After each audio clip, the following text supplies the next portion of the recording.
Hi mayam, welcome to our channel Sonita Academy Kanglaipak. Chahi khara mamangda Argentina ki government na special rule khara se me aduna maram oiraga any parents ki macha Messi ming thonba yaroina.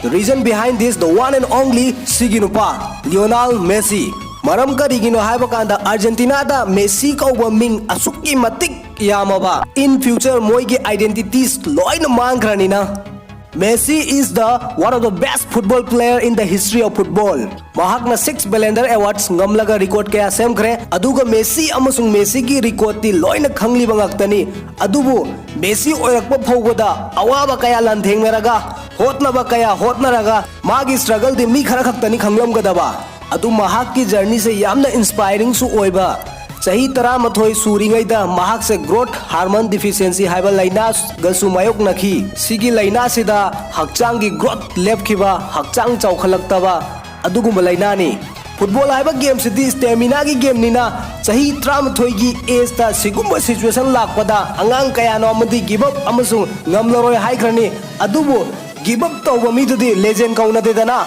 Sigi na basida numit ki magi khongda injection kaya kape chahi 13 gi angang da sumaina tawbase yamna waningai matang oirani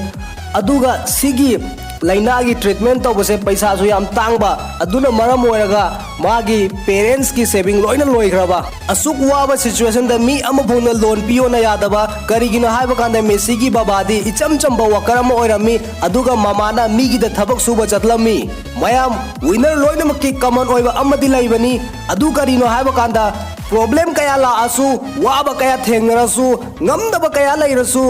moise maning hande give up taude moise moina pamba phangdrifo moina ningba thungdrifo hotna ba lepte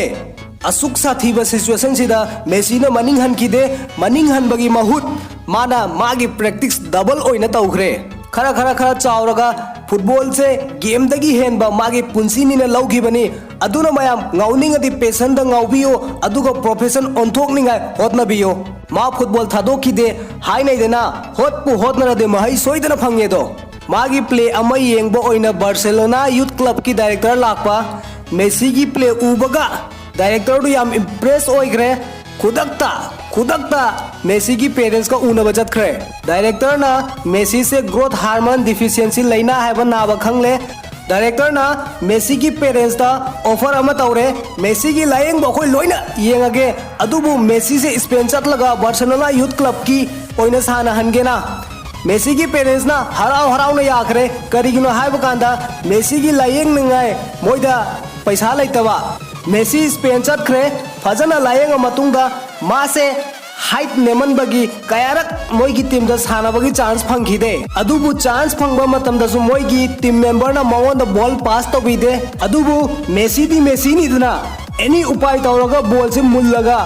अदुदगी 15 minutes Mangan दगी ball से mean अमु मुनबा ngमखिदे football lover कनाम तना हौजिक Messi मसक खंगदबो यावरो मोय अदुबु मी Kharadi Messi ना मरम ओइरगा football मसक खंगबसु यावरी 2012 की ओइना 91 गोल चलगा मागी Ming Guinness book of world record ता इखिबा the one and only player who won 6 golden boot award सी खक्ता नतना मासे सोशली एक्टिव याम ओय हॉस्पिटल कया दसु डोनेट तवी मयाम हाई नै दना all dreams come true ना मयाम अफावो ओइरकदब मिसिंग से मतम की मतुंग इन मोइसे होंगमना तेबा मतम से मोइनो हुंदोकपनेबा thank you for watching please like and comment the